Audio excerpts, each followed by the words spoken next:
సంవత్సరంలో రెండవ చివరి చంద్రగ్రహణం ఏర్పడింది. అయితే ఈ గ్రహణం భారత్ లో కనిపించదు కనుక గ్రహణ సమయంలో సూతకాలం ఉండదు. అయినప్పటికీ గ్రహణ ప్రభావం మాత్రం ఉండనుందని పండితులు చెప్పారు. అదే సమయంలో ఈ చంద్రగ్రహణం రోజునే పితృపక్షం ప్రతిపాద శ్రాద్ధకర్మలను మొదలుపెట్టే సమయం కూడా వచ్చింది. ఈ గ్రహణం సమయంలో పూర్వీకులకు తర్పణం సమర్పించడం విషయంలో వివిధ మతపరమైన సాంస్కృతిక విశ్వాసాలు ఉన్నాయి. భారతీయ సాంప్రదాయాలలో గ్రహణం సమయంలో ప్రత్యేక నియమాలు ఉన్నాయి. అంటే కాదు, గ్రహణ సమయంలో తీసుకోవాల్సిన జాగ్రత్తలు కూడా సూచించబడ్డాయి. గ్రహణ సమయంలో భూమిపై ప్రతికూల శక్తి ప్రభావం పెరుగుతుంది కనుక గ్రహణ సమయంలో పూర్వీకులకు తర్పణం సమర్పించకూడదనేది ఓ నమ్మకం. ఈ కారణంగా పూర్వీకులకు ఈ సమయంలో సమర్పించిన తర్పణ ఫలితాన్ని ఇవ్వదు. గ్రహణ సమయంలో సూర్య చంద్రులు ఇబ్బంది పడతారని నమ్మకం కనుక ఈ సమయంలో ఎటువంటి శుభకార్యాలు, పూజలు లేదా పూర్వీకులకు తర్పణం సమర్పించకూడదని పండితులు చెప్పారు. ఈ సమయంలో తర్పణం అందించడం పూర్వీకులకు కోపం తప్పిస్తుందని కనుక ప్రయోజనానికి బదులుగా నష్టపోవచ్చు. చంద్రగ్రహణం సమయం జ్యోతిష్య శాస్త్రం ప్రకారం సంవత్సరంలో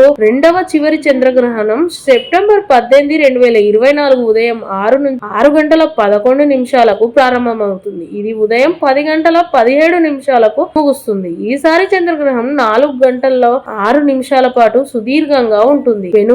పెనుంబ్రల్ చంద్రగ్రహణం జ్యోతిష్య శాస్త్రంలో భారతదేశంలో ఏర్పడుతుందని గుర్తించబడలేదు కనుక ఈ చంద్రగ్రహణ సమయం సూతకాలం చెల్లదు. ఈ గ్రహణం భారతదేశంలో కనిపించదు.